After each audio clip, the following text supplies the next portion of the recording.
안녕하세요. 책 읽는 저녁입니다. 오늘 함께 해보실 책은요, 소란한 감정에 대처하는 자세라는 책입니다. 조우관 작가가 쓰고요, 빌리버튼이라는 출판사에서 출간한 책인데요. 불안과 분노, 꼬인 관계로 속이 시끄러운 사람을 위한 심리 수업이라는 부제를 달고 있습니다. 생각 말고 느낌 말이에요. 생각과 느낌은 어떻게 다른가? 많은 사람들이 이 둘의 차이점을 명확히 인지하지 못한다.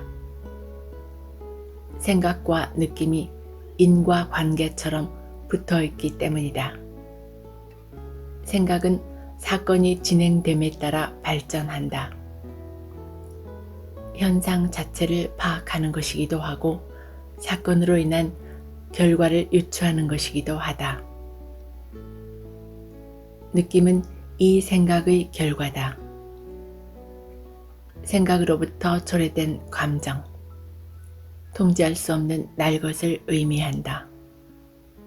쉽게 말하자면 상황이 좋고 나쁘다는 판단은 생각, 상황에 따라 생겨난 감정은 느낌이다.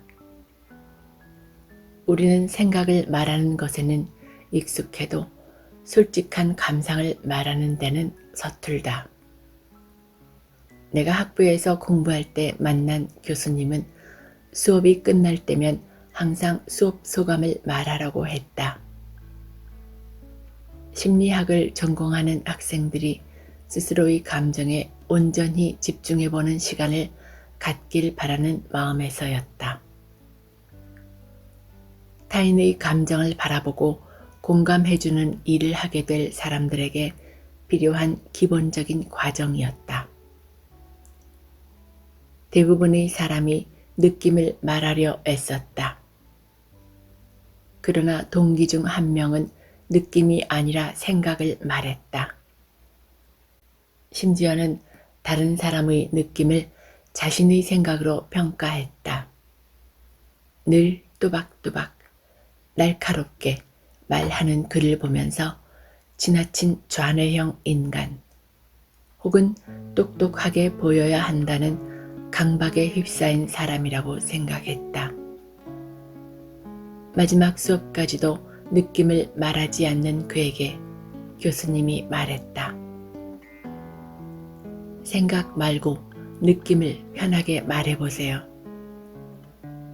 언제나 망설임 없이 말하던 그는 주저했다. 제대로 자신의 느낌을 말하지 못했다. 그는 왜 자신의 감정을 표현하지 못했을까?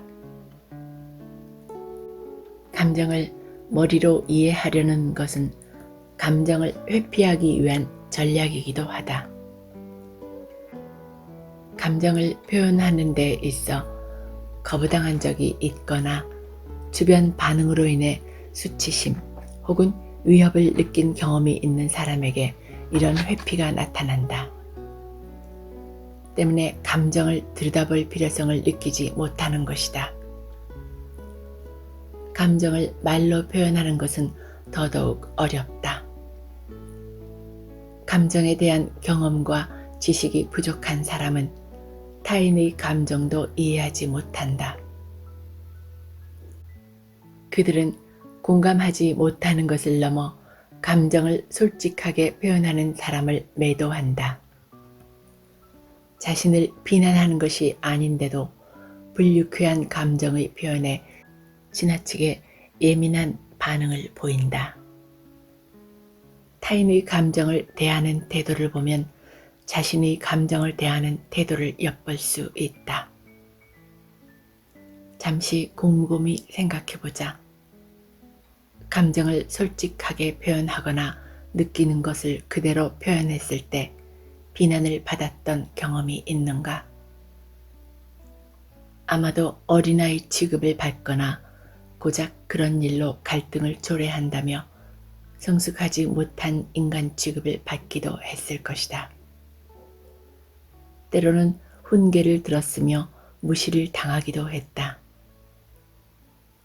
누군가를 싫어하거나 증오하는 자신의 모습을 보며 죄책감을 느낀 적도 있다.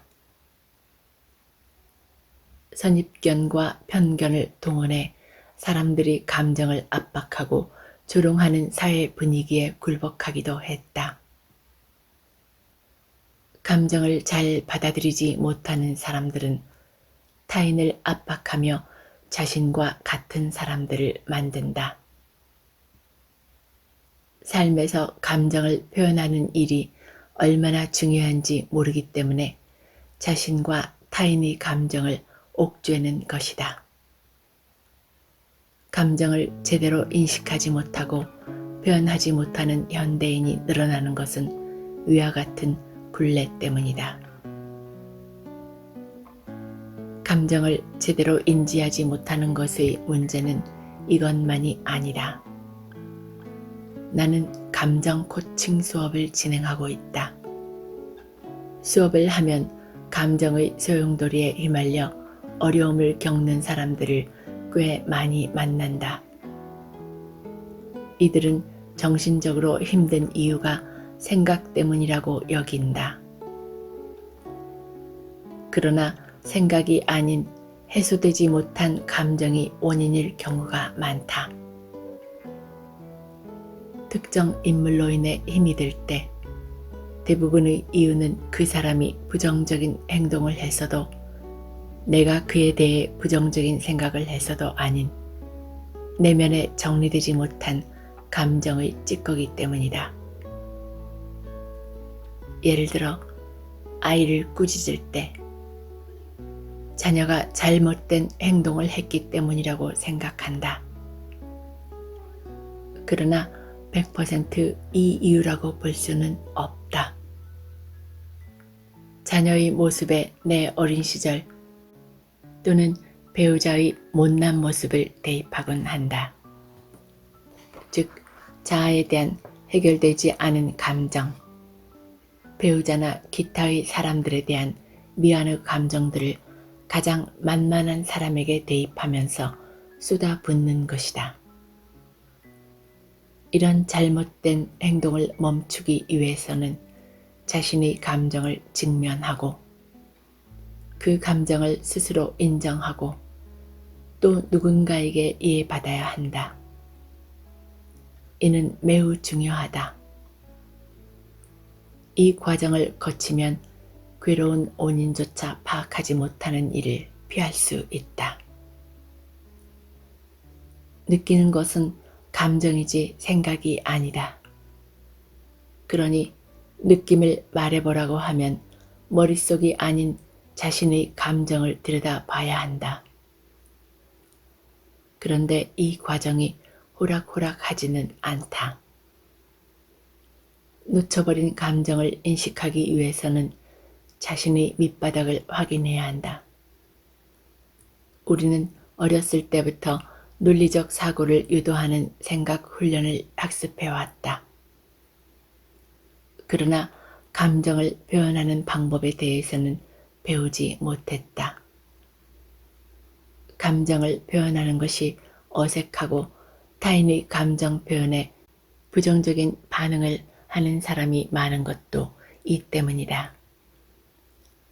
갑작스럽게 감정을 마주했을 때 당황스러운 것이 당연하다. 학습되지 않은 괴로움을 견디지 못하고 외면하게 된다. 오랜 시간 우리에게는 표현하는 연습이 절대적으로 부족했다. 남의 감정에는 공감하는 척이라도 했지만 내 감정은 무시했다. 생각 좀 하고 살라고는 말했어도 내 자신을 느껴보라는 말은 하지 않았다. 우리는 살아있지만 감정을 표현하지 못하며 살고 있다. 감정의 모든 선들을 끊어내고 외면하는 것은 잘 사는 것이 아니다. 진짜 어른이 되는 것도 아니다. 자신의 의견을 말하고 생각과 감정을 표현하는 사람의 모습은 얼마나 자유롭고도 적극적인가. 과거에는 자신의 감정을 감추거나 소극적으로 표현하는 것을 미덕으로 삼았다.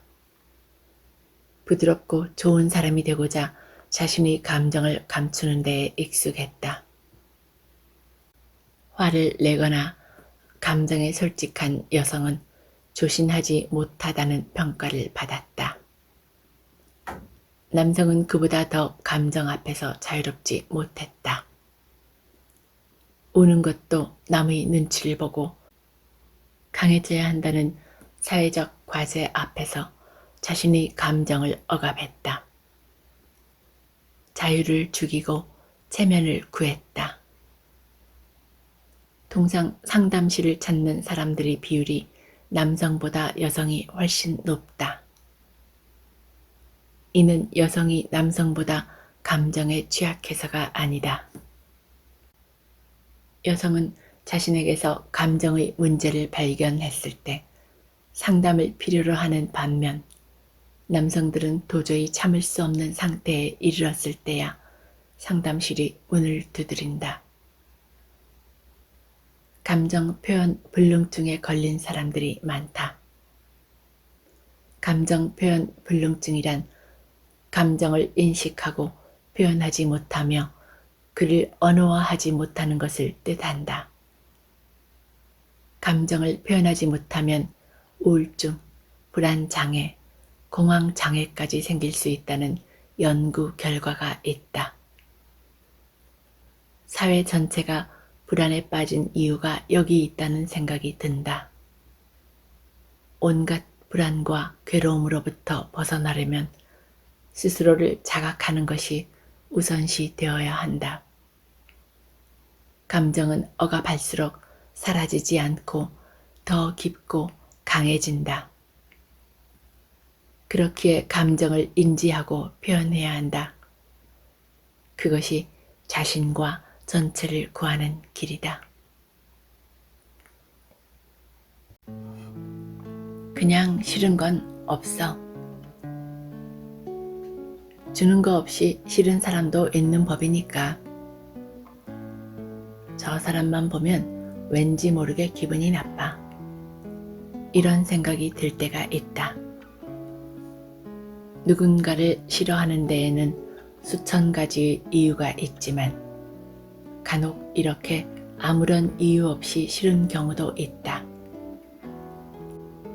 얼굴만 봐도 기분이 나빠진다든지 괜한 편견을 갖게 될 때는 나도 나를 설득할 수 없다. 이런 감정이 타당치 못하고 나쁜 마음이라는 것을 알면서도 이유를 몰라 더욱 불쾌하다. 우리가 이유를 모르겠다고 표현한 이 감정에도 사실 이유가 있다. 그저 왠지 모르게 라는 전제로 사실을 감춘 것뿐이다. 과거를 되짚어보면 이 감정의 정체가 드러난다. 왠지 모르게 기피하게 된 사람을 찬찬히 뜯어보면 그 사람의 행동이나 얼굴이 과거의 나를 건드리는 경우가 있다. 예를 들면 회사의 상사가 분명 좋은 사람이고 능력이 있음에도 불구하고 폭력적이었던 아버지와 너무 닮은 것이다. 스스로는 그가 누구를 떠올리게 하는지 눈치채지 못하지만 그 상사가 하는 사사건건의 말과 행동들이 모두 싫어질 수 있다. 이성의 경우 나쁜 관계를 맺었던 과거의 누군가를 떠올리게 한다면 관계를 정리하는 결정적 계기가 될 수도 있다. 프로이트는 사람들의 인상이 다른 사람들과의 과거와 현재의 관계에 의해 요구되기 때문에 다른 사람을 절대 객관적으로 인지할 수 없다라고 말했다. 프로이트는 이것을 전이의 개념으로 설명했다. 프로이트가 환자를 치료하는 과정에서 발견한 것으로 마치 빈 화면에 영화가 투사되는 것처럼 환자가 자신이 맺었던 과거 관계를 프로이트에게 투영하는 것과 같은 개념으로 볼 수 있다. 그렇기에 전이는 첫 인상을 결정짓는데 결정적인 역할을 할 수 있다. 인간 관계 자체가 한 개인의 역사를 고스란히 담아 이는 한 사람에 대한 매력 혹은 그 반대의 기반을 형성하게 된다. 나이가 많은 사람이라도 특정한 스트레스의 상황에 놓이면 어린 시절로 돌아갈 수 있다. 과거의 누군가에 대한 나쁜 감정이 다른 이에게로 옮아갈 때 과거와 현재의 단절을 선언해야 한다. 과거의 사람이 현재의 나에게 영향을 미칠 수 없음을 스스로 확인하고 그때의 상대와 지금의 상대가 전혀 다른 사람임을 환기해야만 한다. 그래야 건강하지 못한 방어 기제를 사용하는 것에서 벗어나 타인을 다른 누군가의 투영체가 아닌 그 자체로 대할 수 있다. 이런 경우도 있다. 자신을 보는 것 같아 싫어하게 되는 것이다. 예를 들면 자녀가 나를 똑 닮았다는 사실이 좋을 때도 있지만 싫을 때도 있다. 누가 봐도 나를 빼닮은 그 모습이 너무 싫다. 누구를 닮아 애가 저 모양인지 라고 생각하며 한참 고민에 빠지기도 한다. 어린 시절 부모로부터 누구를 닮아 애가 저 모양이냐는 똑같은 이야기를 들었던 적이 있을지도 모른다. 내가 아이의 모습에서 싫다고 느끼는 바로 그 이유 때문에 나도 똑같이 부모에게 혼이 났을 수도 있다. 자식을 보면서 누구를 닮았는지 모르겠다고 혀를 끌끌 차던 부모의 모습은 바로 지금의 내 모습인 것이다. 즉 가장 싫은 내 모습이 자녀에게 나타날 때 자신도 모르게 마음이 자극받는다.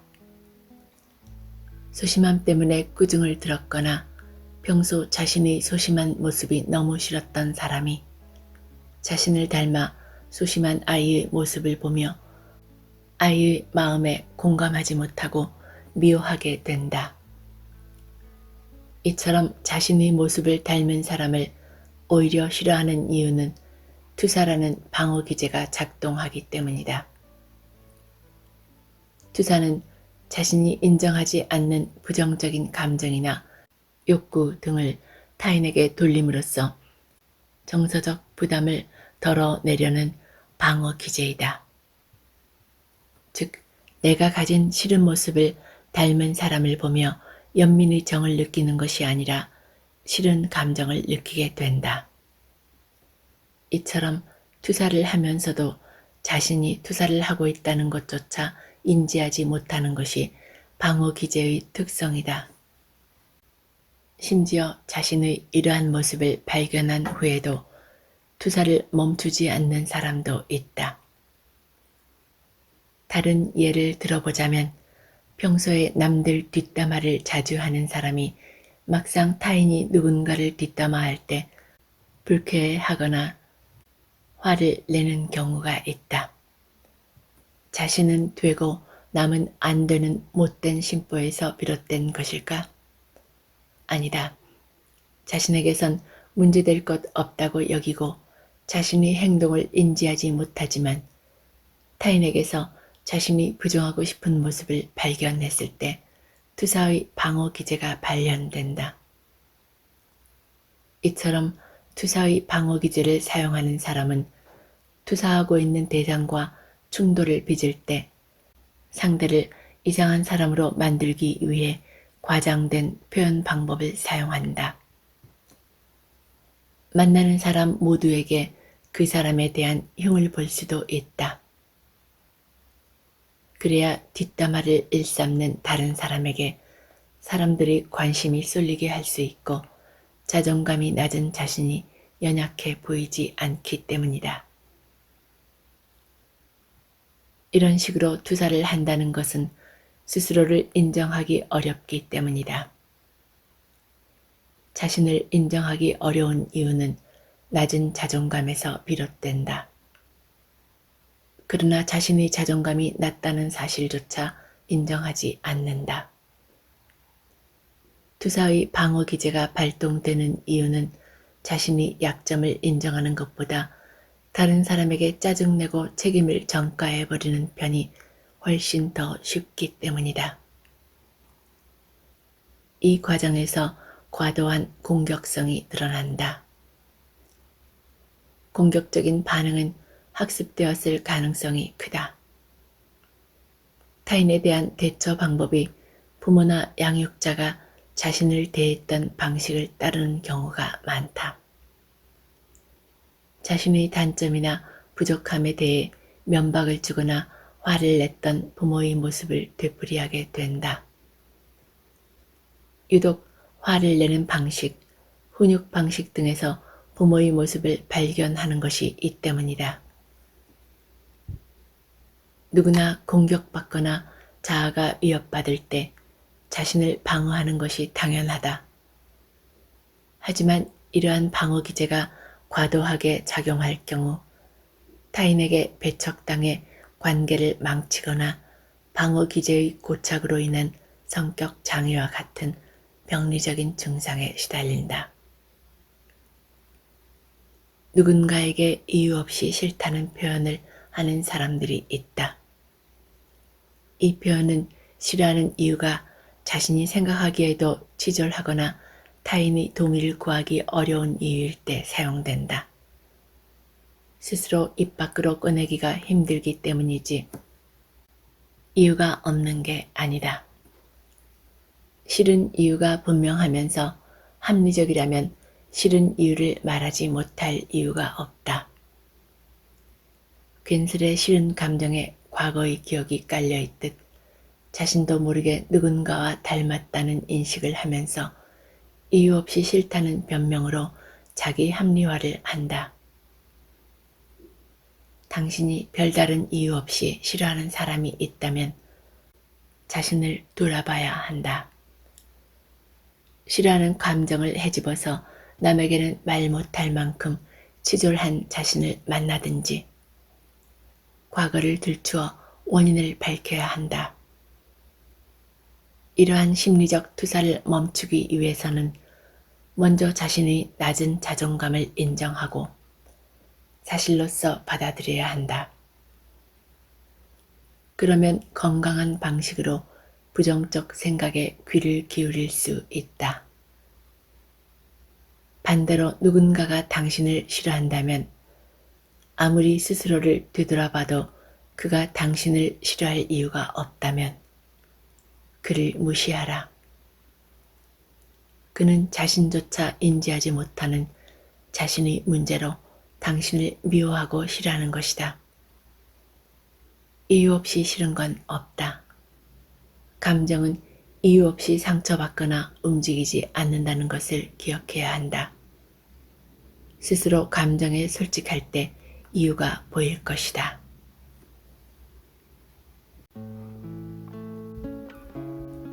잘 지내다 가세요. 감정을 다스리라고 이야기한다. 감정을 조절하라는 표현을 들으면 감정 위에 내가 있다는 암묵적인 상하관계가 느껴진다. 감정의 주인이 나임을 확신하는 표현이다.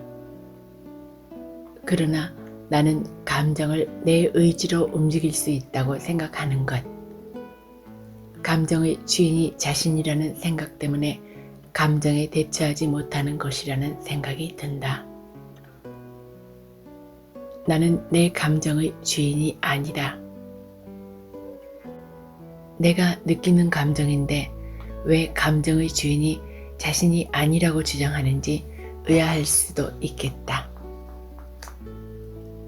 주인이 되려면 우선 그 감정을 소유해야 하고 마음대로 할 수 있다는 대전제가 있어야 한다. 감정은 내 것이 될 수도 없지만 되어서도 안 된다. 즐겁고 행복한 감정을 내가 조절해야만 느낄 수 있다면 자기적일 것이다. 불쑥 찾아온 감정을 내 마음대로 처리할 수도 없다. 떨쳐버리려고 해도 내 마음대로 되지 않는다. 이런데도 우리는 감정이 자신 안에 있다는 이유로 내 것이라고 착각한다. 내가 주인이라고 생각하는 순간 감정은 나의 노예가 되어 절대 나를 떠나지 못할 것이다. 기쁘고 즐거운 마음이 줄곧 함께하면 좋겠지만 이런 마음들도 찾아오고 떠나기를 반복해야 한다. 이러한 감정들이 에너지 소비가 더 크기 때문에 금방 소진될 뿐만 아니라 내 곁에 있는 감정 자체가 소중하다는 생각을 하지 못하게 될 것이다. 감정은 빌린 물건이라고 생각하면 속이 편하다. 그래야 내 안에 속박하지 않고 빨리 내보낼 수 있다. 내 것이 아니니까 내가 통제할 수도 없다. 통제하겠다고 마음먹는 순간 조급해진다. 그것에만 매몰되어 싸우다 나가 떨어질 것이다. 감정을 다스릴 수 있다고 믿는 것은 집중호우나 벼락을 동반한 국지성 호우를 다스리겠다고 하는 것과도 같다.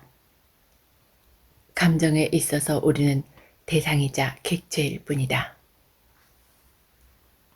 만약 감정을 다스리고 조절할 수 있다면 기쁘거나 즐거운 감정도 다스리고 조절 가능해야 한다. 하지만 오늘 시험에 합격한 통보를 받았다고 해서 그 기쁨을 내가 원하는 만큼 유지할 순 없다. 1년은 기쁘고 싶은데 내 의지와 상관없이 주체하지 못할 만큼 기뻤던 감정은 며칠 만에 사라진다. 누군가에 대한 사랑도 내가 아무리 그 사랑을 지속하려고 했어도 마음대로 되지 않는다. 기쁨이나 즐거운 감정을 마음대로 할 수 없으면서 왜 슬픔이나 불안감을 자신의 마음대로 조절할 수 있다고 생각하는가? 감정을 손님으로 인식하고 대해야 한다.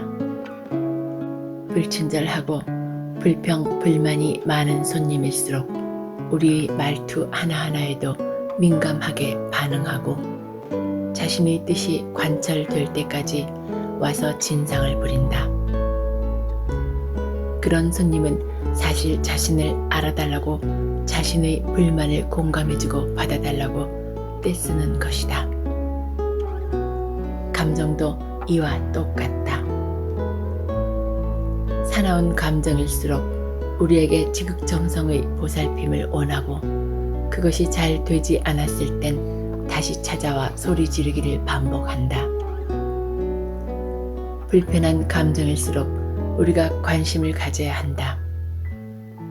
나쁜 손님을 나쁜 손님으로 낙인 찍어 모른 채 하면 할수록 더 성가신 것처럼 특정한 감정도 나쁜 것으로 인식하는 순간 자꾸만 찾아와서 나를 괴롭힌다. 특정 감정에 대한 반발을 멈출 때 그 감정은 약화되거나 사라질 것이다. 감정은 나를 망치려는 목적을 갖고 있지 않다.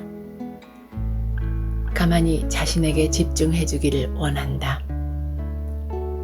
그저 자신이 찾아오게 된 경위를 들어주고 방향을 찾아주길 바라는 것이다. 감정 자체를 나를 잠깐 찾아온 손님이라고 생각하면 그것을 제3자의 관점에서 조금은 객관적으로 바라볼 수 있다. 나와 감정 자체를 동일시함으로써 자괴감에 빠지거나 자책감을 느끼는 것을 예방할 수 있고 감정의 에너지가 빨리 소진되는 것도 막을 수 있다. 내 것이 아니니 자유롭게 놓아버릴 수도 있다. 그렇게 되면 감정에 휘둘리는 것에도 저항할 힘이 생긴다. 불편한 손님을 여러 번 맞다 보면 그런 손님을 어떻게 대해야 하는지 자신만의 특별한 노하우가 생기는 것처럼 어떤 불편한 감정이 찾아왔을 때 더 이상 나 자신을 못난 사람 취급하지 않아도 된다. 그 감정은 내 초대를 받지 않은 깜짝 손님으로 잠깐 머물렀다 가는 것이니 절대로 나의 정체성을 대변하진 않는다. 우리가 어떤 감정을 무시하거나 회피하려는 시도는 이것이 나의 본질일까 두려웠기 때문이다. 그것이 나의 정체성도 나의 대변자도 나에게 속한 것도 아니라는 것을 인지하는 순간 우리는 우리 자신을 더 사랑할 수 있다. 용서로 자신을 상처 입히지 마세요. 타인을 하찮게 여기는 사람들은 무시하는 태도로 타인을 상처 입힌다. 더 이상한 것은 존중이 없는 그들은 사과하는 것조차 타인을 괴롭게 만든다. 미안함의 표현인 사과가 어떻게 타인에게 상처를 입힐 수 있을까? 그것은 미안함에서 비롯된 사과가 아니기 때문이다. 흥분해서 타인에게 지나치게 험한 말과 행동을 했을 때 당장에는 속이 시원했겠지만 시간이 지나 정신이 온전히 돌아오면 자신이 과했다는 생각이 든다. 뒤늦게 주변의 눈치도 보이면서 마음이 불편하다. 이런 사람들은 불편함을 참지 못한다. 때문에 상대에게 일방적인 사과를 한다. 자신의 기분이 빨리 나아지려는 목적으로 용서를 구하고 화해를 해야만 하는 것이다. 상대에 대한 배려는 누구만큼도 없는 행동이며 그를 존중했다면 사과도 쉽지 않았을 것이다. 자신의 기분보다 상대의 상처가 마음에 걸렸어야 한다. 자신 때문에 마음이 아팠을 상대에게 미안해서 용서를 구하는 것이 아니라 자신이 불편한 마음을 편하게 하고자 사과를 한다. 이러한 사과는 강제적이고 폭력적일 수밖에 없다. 그런 사과는 멸시를 아주 닮아 있다. 일방적인 사과, 자신이 하고 싶은 말만 하는 사과, 상대의 마음은 상관이 없는 사과는 사과라고 할 수 없다. 사람과 사람이 만나 마음이나 뜻이 맞지 않아 충돌하고 부딪힐 수 있다. 일방적으로 한 사람이 다른 사람을 공격하고 몰아세울 수도 있다. 어떤 경우든 서로의 속도가 다르다. 내가 일방적으로 당했다면 나의 감정은 훨씬 더 오래 간다. 양쪽 모두가 서로의 감정을 건드렸대도 각자의 속도는 같지 않다. 어떤 이들은 자신이 풀렸다는 이유로 상대에게 화해를 요구하는데 이 또한 폭력과 같다. 정말로 사과를 하고 용서를 구할 마음이 있다면 상대가 받아들일 준비가 되었는지부터 확인해야 한다. 받아들일 준비가 되지 않았더라도 상황을 도피하기 위한 사과가 아닌 관계 지향적인 사과가 이루어져야 상대도 받아들일 준비를 하는 것이다. 사과가 받아들여지지 않으면 태세를 전환해 다시 상대를 몰아세우는 사람이 있다. 자신이 사과를 하는데도 수용하지 않는 것이 부당하다는 것이다. 그들은 감정의 지나친 내재화로 인해 자신의 감정에만 집중할 뿐 타인의 감정에는 둔감하며 타인의 감정 상태에 대해 알려고 들지도 않는다. 남들의 눈치를 보느라 내가 더 약자이기에 용서를 해야 마음이 더 편하다는 이유로 우리는 흐지부지 싸움을 끝낸다. 갖가지 이유와 의무감으로 용서를 하고 싶지 않았던 순간에 용서를 해야만 했다.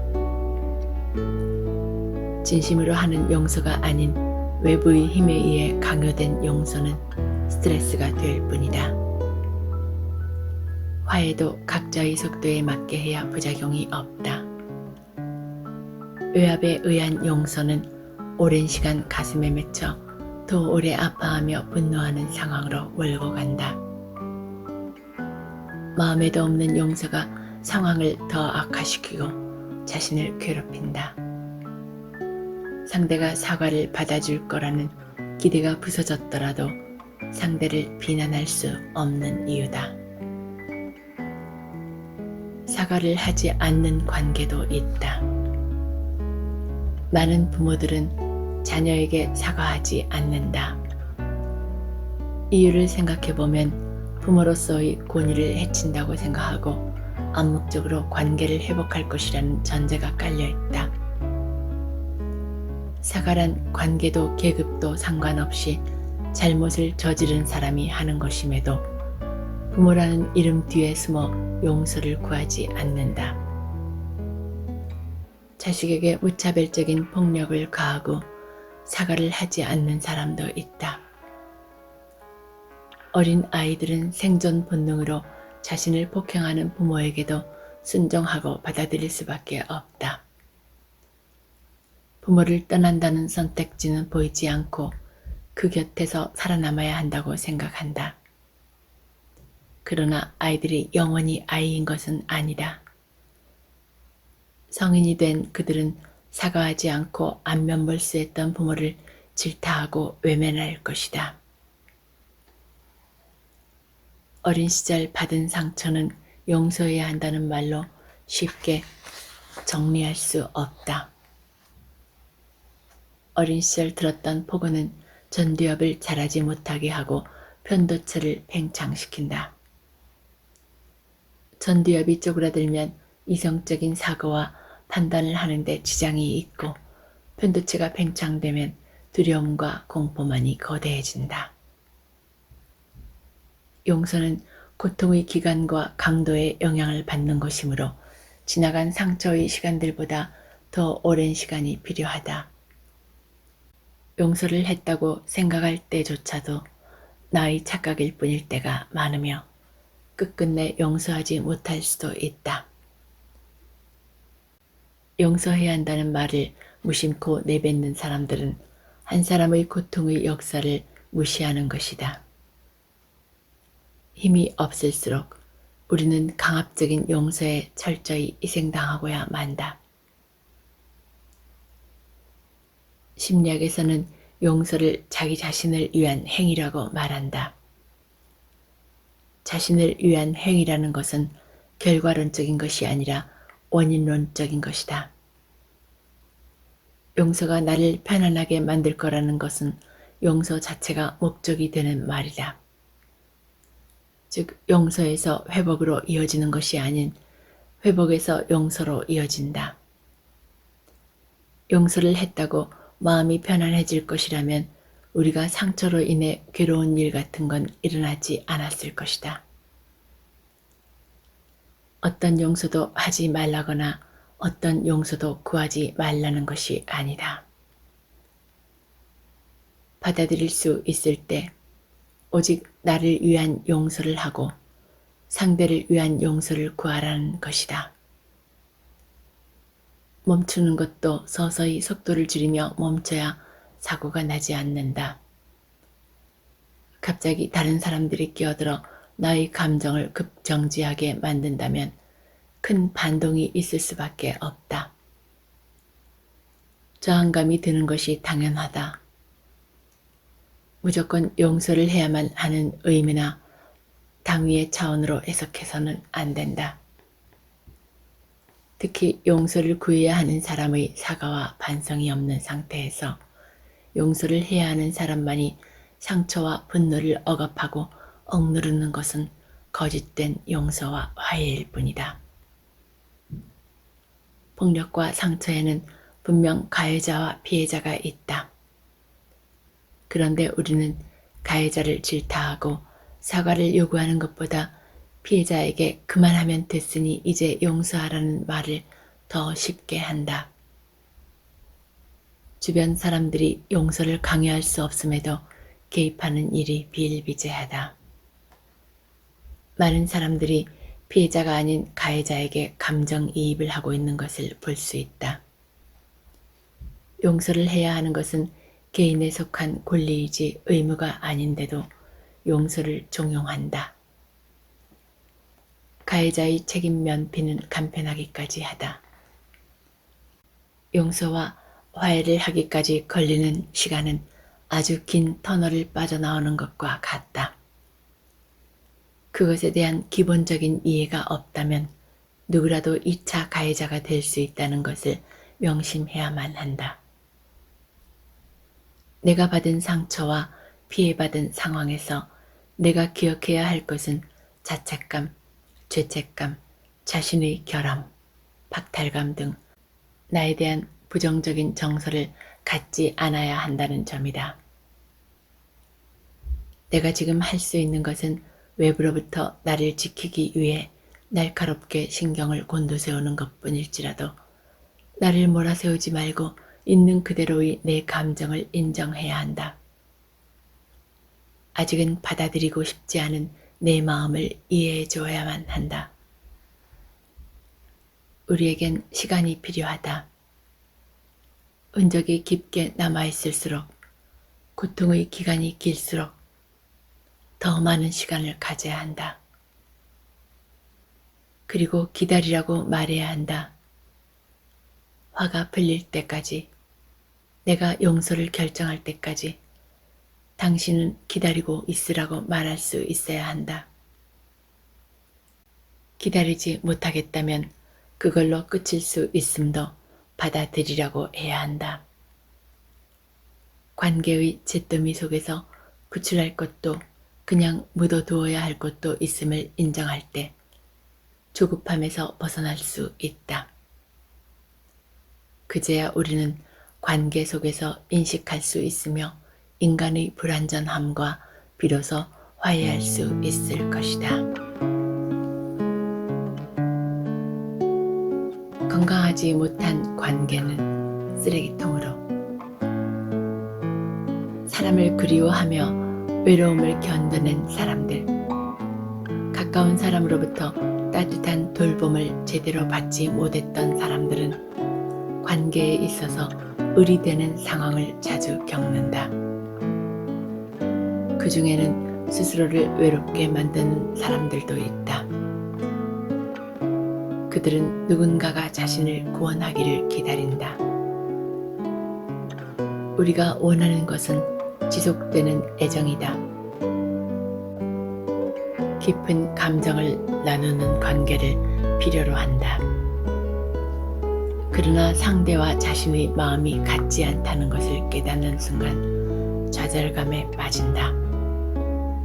그런 감정이 몰려오면 관계 자체가 애써야 하는 숙제같이 느껴지고 애초에 답이 없는 문제 같다. 특히 의리 되기를 자처하는 사람들은 자신의 이야기를 하는 대신 남의 이야기를 들어주고 미움받을 것을 두려워하며 남의 부탁을 거절하지 못하고 온갖 것을 다 떠맡는다. 혼자가 되는 것이 두려운 사람은 관계에서 보이지 않는 서열을 부여받는다. 관계의 가장 밑, 항상 불안한 자리이다. 거절한다는 선택지가 없으니 과제를 할 때도 도맡아 하고 말도 안 되는 부탁도 들어준다. 친구가 구하는 도움은 점점 정도가 없어지고 해주는 것에서 당연히 하는 것으로 변한다. 그의 수고와 노력도 당연한 것으로 취급받고 어쩔 수 없는 이유로 거절했다가 도리어 화를 당하는 경우도 있다. 그런 관계는 더 이상 애정을 바탕으로 한 것이 아닌 비뚤어진 관계이다. 사랑하고 사랑받는 것, 존중해주고 존중받는 것, 관심을 가져주고 관심받는 것. 인간관계는 항상 상호작용해야 하는 속성을 지니고 있다. 이런 상호작용이 제대로 되지 않았을 때 남는 건 한 사람의 좌절뿐이다. 간격을 좁혀 더 가까이 다가가고 싶은 본능과 가까이 다가갔을 때 상처를 입을까 두려워하는 본능 사이에서 방황한다. 가까이 다가갈수록 기쁨의 고통은 커지고 관계 자체를 오래도록 사랑하기는 쉽지 않다. 만나기로 하면 약속 시간에 꼭 늦는 사람이 있었다. 처음에는 미안하다고 문자라도 보냈지만 시간이 지나니 당연한 듯이 늦었다. 그는 싸우고 싶지 않았고 친구끼리 조금 기다릴 수 있다는 생각으로 넘어갔지만 어느 날은 친구가 늦다 못해 완전히 잠수를 탔다. 전화도 받지 않고 문자도 읽지 않고 다음 날이 되어서야 온갖 이유를 대며 얼버무렸다. 이런 상황이 되면 자연스럽게 나를 만만하게 보는구나 라는 생각이 든다. 친구 사이에도 배려와 예의가 있어야 한다. 그는 자주 늦는 친구를 배려해 기다려 주었으나 친구에게서 돌아온 것은 참담했다. 그의 배려가 어느 순간 친구에게 당연한 것이 된 것이다. 그 친구는 관계 사이에서 존중의 태도를 모르는 사람이다. 친구를 배려했다고 생각했던 그는 자신에 대한 존중을 멈춘 것이다. 말도 안 되는 이유로 변명을 하며 바람 맞춘 것은 그를 깔보고 기만한 행동이다. 여러 번 친구의 지각을 넘어간 것은 그가 스스로를 희생한 것이다. 그 무례에 자신도 동참했다. 스스로를 의리 위치에 놓았고 친구는 당신에게 언제 어느 때든 무례를 행할 준비가 되어 있었다. 한쪽에서 줄을 너무 팽팽하게 잡아당기고 있다가 상대방이 놓아버리면 그 줄이 줄을 잡고 있는 사람 쪽으로 튕겨나간다. 날아온 줄은 벌겋게 데인 것 같은 아픈 상처를 남긴다. 항상 그 줄을 팽팽하게 잡고 있던 사람은 혼자 아파서 끙끙댄다. 그런 관계는 건강하지 못하다. 오래 함께 갈 수 있는 관계란 너무 가깝지도 너무 멀지도 않는 간격에서 같이 걸을 수 있는 사이인 것이다. 우리는 서로의 사이에 있다. 그러므로 상대와 자신이 완전히 포개진 관계는 전혀 이상적이지 않다. 어느 한 사람의 인내가 관계를 지속하는 힘이 되어서도 안 된다. 한쪽으로 치우쳐진 관계는 포개진 관계만큼이나 위험하다. 관계를 유지하는 것은 매우 섬세하면서도 유연해야 하며 때로는 냉정하고 이성적이어야 한다. 모든 관계에 간격을 두어야 분명하게 알 수 있다. 내게서 더 멀리 떨어뜨려 놓아야 하는 것인지 좀 더 가까이 두어도 되는 것인지 판단할 수 있다. 이것은 연인 관계에서도 해당된다. 각자의 시간을 가져도 안정감을 느껴야 건강한 관계이며 함께 있어도 긴장감을 느껴야 한다. 상대가 항상 옆에 있다는 이유로 나를 함부로 대하거나 나를 받아주지 않으면서 자신은 나에게 기대려 든다면 간격 두기에 실패한 것이다. 혼자 있을 때와 연인과 함께 있을 때가 적절한 평형을 이루어야 한다. 혼자 있을 때 불안감을 느끼고 함께 있을 때 한쪽으로 너무 치우쳐져 있다면 그 관계는 오래 유지될 수 없다. 한없이 가까워지고 싶은 본능을 능가하는 것이 나의 자존을 지키는 일이다.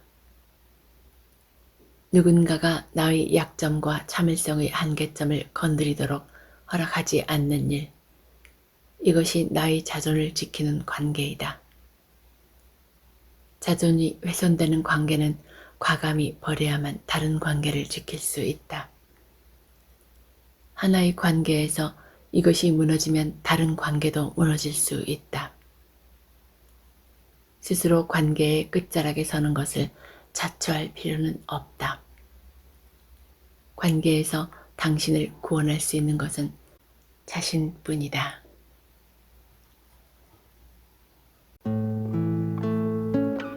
긍정 강박은 긍정이 아니었음을. 한 연예인이 우울증과 강박증, 조울증, 외상후 스트레스 장애를 앓고 있는 사연을 이야기했다. 그는 자신이 느끼는 감정을 다른 사람들이 과소평가한다고 했다. 대부분의 사람들이 그의 병과 장애를 제대로 이해하지 못하며 무관심한 태도를 보였다. 그는 미국에서 장애를 진단받았다. 그런데 한국 사회는 그의 장애를 인정하지 않고 정신질환을 앓는 사람들을 삐딱한 사람으로 낙인 찍었다. 그의 의지와 상관없이 병을 앓고 있을 뿐인데 사람들은 그가 긍정적인 마음을 갖지 않아 병이 생겼다고 생각했다. 긍정이란 단어는 이렇게 누군가를 공격하는 수단으로 사용되기도 하며 하나의 이데올로기로 사람들에게 주입되었다. 이후 심리학에서는 그동안 인간의 부정적인 면에만 너무 초점을 맞춰 연구한 것 같다는 자기 반성에서 긍정 심리학이 유행했다. 인간의 긍정적인 면에 초점을 맞춰 긍정성을 더 이끌어내기 위해서이다. 이것은 물론 좋은 움직임이다. 그런데 긍정이라는 것이 결과론적인 긍정이 아닌 원인론적인 긍정이 지배되었기에 문제인 것이다. 나는 이 오류가 정정되어야 한다고 생각한다. 뜻하던 바를 이루었기에, 좋은 일이 일어났기에 내 마음이 긍정적으로 변하는 것이지, 긍정적인 생각을 했기 때문에 좋은 결과가 나타나는 것이 절대 아니라는 말이다. 긍정적인 생각을 할 수 있는데 애써 부정적인 생각을 할 필요는 없지만 긍정의 생각이 좋은 결과를 가져온다고 믿는 것은 긍정적이지 못한 사람을 추궁하기 위한 용도일 뿐이다. 사람들은 선동되었다. 그리고 긍정 심리학이 인간의 긍정성에 초점을 둔 것 자체를 사실에 대한 접근 방식이 아닌 긍정적이어야 한다는 당위의 문제로 오해했다. 사회의 반발심을 갖는 것은 부정적이고 사적인 문제로 여기기 일쑤였고, 사회의 병폐를 지적하거나 모순된 제도에 대항하는 사람들을 부정주의자로 간주하기 시작했다. 사회 전체가 긍정에 몰두하기 시작하면서 사람들은 마침내 긍정 강박에 시달리게 됐다. 어떤 순간에도 자신에게는 아무 일도 일어나지 않을 거라는 믿음, 자신은 늘 잘 될 거라는 믿음, 어떤 슬픔이나 부정적인 감정을 느끼지 않아야 한다는 강박, 이것은 정신병의 시작이지 절대 긍정적인 것이 아니다. 공황장애 증상을 보이는 사람을 향해 많은 사람들이 긍정적인 생각을 가지면 나을 수 있다는 말로 응원한다.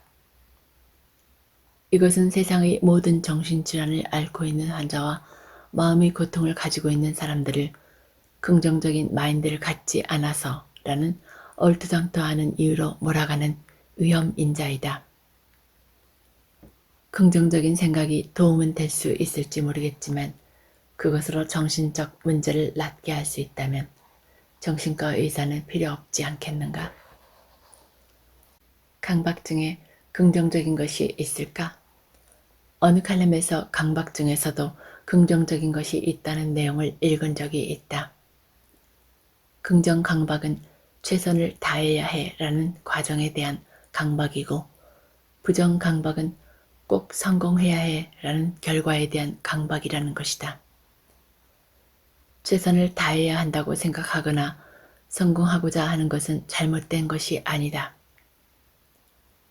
그러나 이것이 강박이 된다면 긍정적일 수 없다. 강박이란 말 그대로 생각에 사로잡혀 압박감을 느끼는 것이다.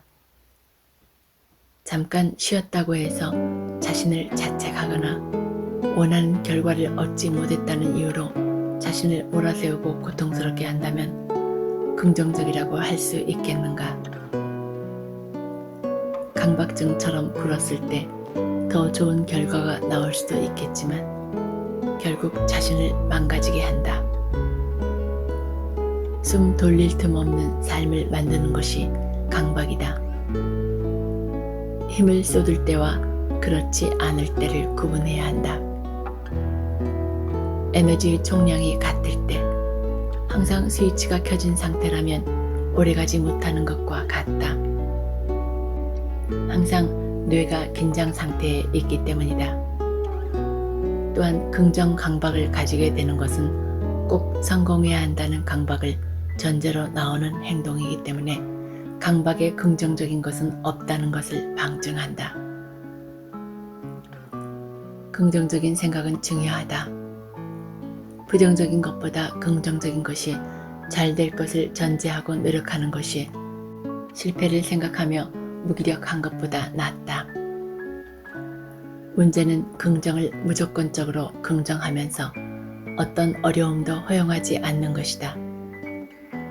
항상 긍정적이라고 주장하는 사람은 자신에게 슬프고 힘들 기회를 허락하지 않는다. 지나치게 냉정하고 가혹하다. 그들은 남들이 힘들어하는 것도 견디지 못한다. 힘들어하고 고통스러워하는 것과 부정적인 것을 혼동한다.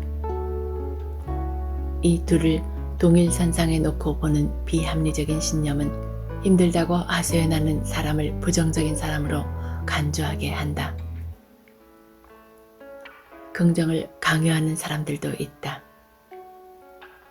이들은 각자 자신만의 의견과 생각을 갖고 있고 같은 상황에 대해 다른 시각을 가질 수 있다는 것을 배우지 못한 어린아이와 비슷하다. 그래서 자신과 다르게 생각하는 사람들을 향해 참견과 충고를 서슴지 않는다. 그가 부정적이라고 판단한 사람보다 자신이 훨씬 더 부정적이다. 과거에 실패한 경험, 아팠거나 힘들었던 경험, 상처받은 경험과 잘못된 결정을 내렸던 부정적인 경험에 대한 두려움이 쌓인 사람이다. 그렇기에 긍정에 대해 더 집착하고 강박적인 태도를 보인다. 긍정을 강요하는 사람들은 여러 모임에서 고집스럽고 독단적이다. 자신이 좋은 이야기를 해주고 있다고 생각하기 때문에 문제의식을 느끼지 못할 뿐이다. 긍정적이어야 한다고 나 자신을 옥죄는 것 또한 지나친 강박이다. 최악의 상황을 생각하고 피하는 사람보다 더 나쁜 상황을 맞을 수도 있다. 우리는 세상에 좋은 일들만 일어나지 않는다는 것을 충분히 알고 있다. 나쁜 일이 전혀 일어나지 않을 거라는 믿음보다 빛 속에서도 살아가는 법을 배우는 것이 긍정적이고 희망적이다. 이상해서 사는 것보다 현실을 잘 꾸려나가는 것이 더 도움이 된다. 낙관주의는 고무적일 수 있다. 하지만 부정적인 경험을 고려하고 이를 반성하며 되돌아보는 것도 중요하다. 진짜 긍정은 모든 것을 좋게만 생각하는 것이 아니라 나 자신을 있는 그대로 인정하는 것이다. 내 안에 일어나는 복잡한 감정들을 그대로 받아들인다면 긍정과 부정의 이분법 안에 더 이상 갇히지 않을 것이다.